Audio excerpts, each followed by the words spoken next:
Hey guys, Oro here, and today I'm making an Elden Ring Nightreign character tier list. Now, this is based on the 8 Nightfarers in the game, and as you can see, there are no bad Nightfarers. There are no characters that you're going to play and you're just going to not do anything on. However, some are definitely and clearly above the rest. Let's dive in. First up, we got Wilder. Wilder, oh man, he's my boy. He's the cover boy. And he is just generally insanely strong. He's got his passive, which is cheat death. It allows him to die and not die. So even if you do accidentally get hit, you don't heal, boom, you're still in. Insanely strong, extremely safe character. He's got a lot of health. He's got really good stats. And of course, he's got his grapple hook. And his grapple hook, when used with his double grapple hook relic, allows him to traverse the map at ludicrous speeds. He can fly across the map, and in a game where speed and efficiency is everything, he's king. He is insanely strong. Plus, he has follow-up attacks after the grapple. If you use the fire attack with the great swords, it's incredibly potent. Tons of tracking. Plus, we haven't even talked about his ultimate, the Big Bunk, which does tons of damage and can set fire damage on the ground if you have another relic. So Wilder is just insane. He does stagger, he's got mobility, he's got it all. He's literally John Elden Ring, John Nightreign himself. So we're gonna put him straight where he belongs, right in S tier. Now on to the Guardian. Oh, lots to say about the Guardian, but Guardian mains, you might not like it. Bird Up is fun. He's a good character, but he's not the strongest character. In general, he's more of a supporty role because everything he does supports the team. His Whirlwind doesn't do a lot of damage, but it staggers enemies. It lets the team gank up on weaker enemies that get stun locked in his Tornado with his relic that makes it last longer, and sucks enemies in. It's very good for CCing these baby camps as you're going through the game. However, again, it really doesn't do that much damage, doesn't do that much stagger. His passive is his Giga Block, which is really strong, but you have to use it very, very wisely. And it is not to say that it's not good, because it is very good, but just dodging stuff is usually better. He's a safe character. He's good for people who love great shields. And he's good if you want to play the tank role in a group of 3. And if you want to res your teammates, his ult does it better than anybody. He just presses ult, he goes up in the air, boom, slams down, instant res on 3 pips, AoE, no matter what. Plus healing if you have the relic. So he is very, very good for carrying your team if they go down. However, you shouldn't have to rely on your teammate going down. That doesn't make a good character, in my opinion. If everybody plays to their utmost, no one will be going down. And honestly, the Guardian's damage potential is just not quite there. He gets some decent stuff, but every time I play him personally, it hasn't been like, the run hasn't just been insane, hasn't been giga broken. You can do some cool stuff with the guard breaks, the guard counters, but even then it's very gimmicky and it doesn't work against everyone. Some stuff is just straight up unblockable, or it's just not worth doing. So I think you guys know where he's headed. I'm going to put him right in B tier where I think he belongs. Moving on to Iron Eye. Iron Eye, oh man, one of my favorites. Very, very safe. Obviously, he has the unique bow moveset, which really allows him to just pelt from a distance, like pew, pew, pew, pew, pew. Very, very fast attack speed, very fast attacking. Again, he's very safe. Got his passive that boosts everybody's items, so everybody gets a little bit better loot just playing with Iron Eye, and it is noticeable. It is definitely noticeable. He's got his mark, which is insanely strong, not only for dodging attacks with its insane amount of iframes, but the mark itself, when it pops on an enemy, does just a ludicrous amount of damage. It is like bleed proc times 2. Obviously, we know bleed is really, really good. On top of that, he's got one of the best ults in the entire game. That has the hitbox of a truck, his big arrow. It can clear out entire camps in one shot. Literally, you can go up to some of the bosses, like the Bubble Boys, boom, instant kill. Some of the Ferrum guys, boom, instant kill. Literally one button alt destroys a whole camp. Like, it's insane. Not only that, but it does tons of damage and tons of stagger to bosses. It usually instantly staggers them.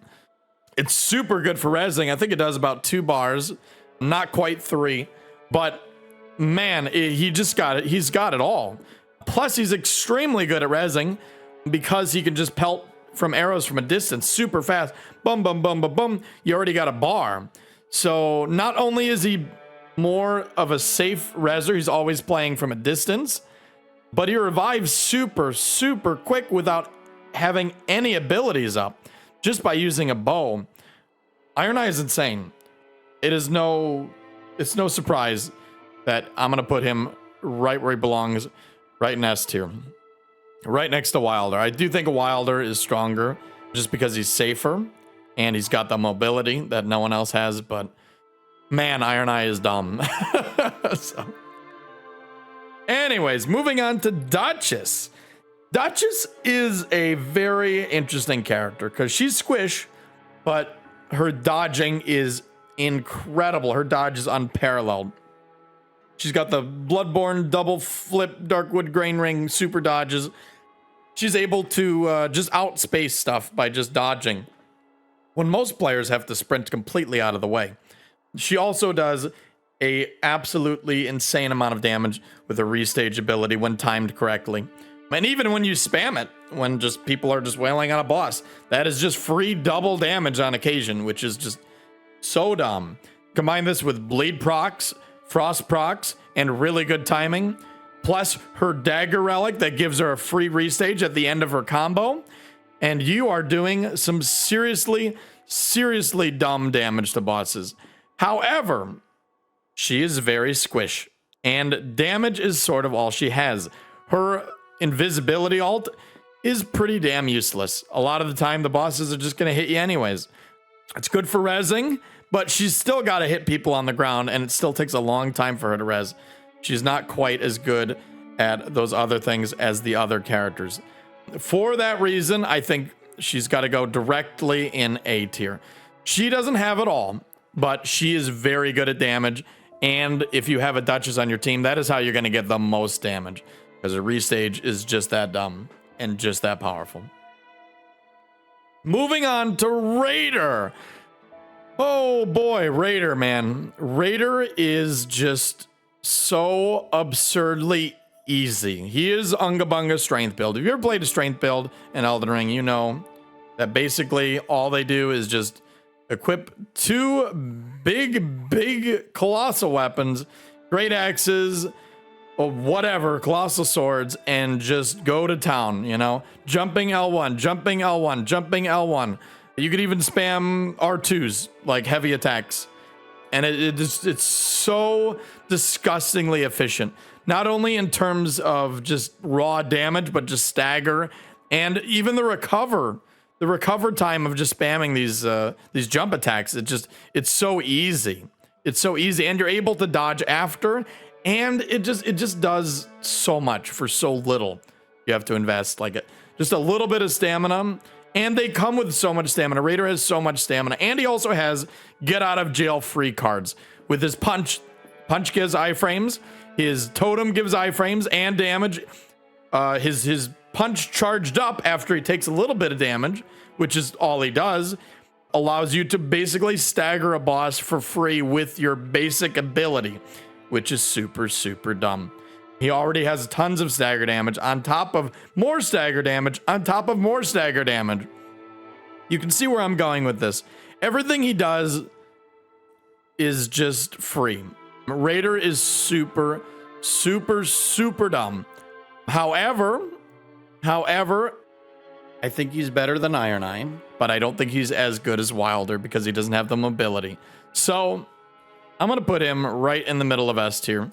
Right in between these two. I think that's where Raider belongs. He is so safe and so free and so easy, and a baby could probably play Raider and solo every boss in this game. So play Raider. You do yourself a favor. He's just so insane. All right, moving on to our favorite Stupid little girl. Just kidding. Revenant. Revenant is an interesting character. She is like the summoner character of the game. And her summons really, really are impactful. They do a lot of damage. They do a lot of staggers. Sebastian is super strong. Frederick's really strong. We don't talk about Helen. But those summons really carry a lot of her damage. She's very good with incants, but there are very, very few incants that are good on her because she's so FP dependent. And Recluse is different in that she can get FP anytime she wants. But Revenant has to rely on other means, Starlight Shards, getting the Pocket Watch Relic and attacking in melee range, which you usually don't want to do because she's very, very squishy. So she's in a weird spot right now. She's in a really weird spot. Wraith Calling Bell makes her very, very strong, but it makes every character very, very strong. Wraith Calling Bell's start, however, on her makes her a very, very safe, strong pick. But she's relying on this relic and or getting it from, you know, the graveyards in the map. She's very good with Discus. She's very good with Black Flame. But I just don't think that's enough to make her a super, super strong character. And whenever I've played her, which is quite a lot now, I never feel like, oh man, this is the run. This is insane. And even when I do get everything that I need, it feels like the other characters do it just a little bit better. However, she's really cool. She's really safe. And I think she's a good character. But unfortunately, I think we're going to have to put her in B rank because her impact on everything really just, I don't think, is quite on par as the other characters. But as I said, again, this doesn't mean she's bad. She's still in B tier. There is no C tier characters in this game. She's just not as good as the others. On to another caster, Recluse, which we just talked about earlier. Recluse can be really, really strong. She can use incants and magic spells. So you can use staves and seals. Whatever you find that's magic, she's going to be able to use, or spell-based, I should say. But she's especially strong because she can use these really, really powerful int spells. Stars of Ruin, any full moons that debuff the enemies, Gravity Well, fully charged is chunks. Every single enemy in the game, it doesn't matter what their weakness is or what they're resistant to. Some of these spells on her just melt. And if you get the right passives and the right gear, her damage is actually absurd. So much so that she can just delete bosses in an instant as long as her two teammates are distracting the boss, because she is very, very squishy. Her ult is also really good. If you use the relic that allows her to bleed herself and give her a damage boost, her ult is not only survivability for her and the entire team, it's sustainability and tons of extra damage. Plus getting the boost that when you get bled, you get 20% more damage. You can also get that on a talisman from Lord of Blood Exaltation. You can stack it. It just gets, her damage potential is so big and it's so easy to get there. It's so easy to trigger it on a dime with that ult that honestly, I think she's one of the strongest characters in the game. However, she's squishy and she does rely on a good team. A good Recluse with her floaty dodge, it's going to be hard to solo anything. So I think for that reason, I want to put her at the top of A rank, but I think Duchess is a slightly better pick. So I'm going to put her right underneath Duchess. Although, man, I would put them right next to each other if I could. You know, like right on top of each other. They're pretty damn even. And lastly, but not least, Executor. I really, really love the Executor. He's such a fun character. He's so cool with his deflects and all of his cool stuff. His base katana, which has bleed. You can run a relic to put frost. Hell, you can make poison buff on there. Hell, you can put poison and then put frost on the weapon art. You can triple status it up. You can do seppuku with double bleed plus frost. You can do any combination of like double or triple ailments on his starting weapon. Upgrade it to purple or legendary if you have the volcano, and he will just destroy pretty much anything that can bleed, poison, or get frosted. However, this is all he has. Yeah, that's sort of the bottom line. His sacred sword that he pulls out and he's able to play Sekiro mode, has super low mobility. So that I don't find too big of an issue. The issue I have is that it's not rewarding enough. Deflecting doesn't feel like you're getting enough done. If you were to just dodge everything and roll and just hit them with your sword, because the sacred sword only scales off of levels and katana damage and physical damage on your relics, it's never going to be that strong. Not as strong as a legendary weapon with triple status. So because of this, it feels like you're sort of wasting your potential when you go into this form. I really hope they buff it in some way. Give it like bleed or some status or the damage of your main weapon or something. It needs something to make me feel like I'm not an idiot just like playing defensively and parrying everything. It's super fun. It is the best defensive tool in the entire game. Again, you could deflect just by activating it, so you can go straight into it at any time as long as you can activate your ability, which is, again, super, super strong, but it's just not enough. It is not enough. And don't get me started on his ultimate, which has the biggest damage in the entire game, but it makes you so vulnerable. You can die in it. If you die in your ult, you will simply die. And yes, there is a roar relic to let him heal through it, but it is a complete waste of time because you already don't have that much time inside of his ultimate. It's probably, even though it's the most damaging ult, I think it's the worst ult in the game, just for the fact that it is so unsafe. At a wrong time you use it, you can die inside of your ultimate, and it feels like you're almost getting punished for using it. There's never really a good time to use it except to maybe get your health back. You know, if you're low, you pop it, do it a little bit, and then if you take damage, you run away, get out of it. And that just feels pretty bad. So I love this character. I really want him to be good, but I just don't think he's quite there. However, he's not the worst of the bunch. I think because of his innate bleed weapon and his super high dexterity, I'm gonna have to put him not quite in A tier, but at the very, very top of B. I think that's where he belongs. But that's it, guys. That's my final thoughts on this tier list. I should have mentioned that I have 150 hours in the game, and this is my thoughts on playing each character pretty damn extensively.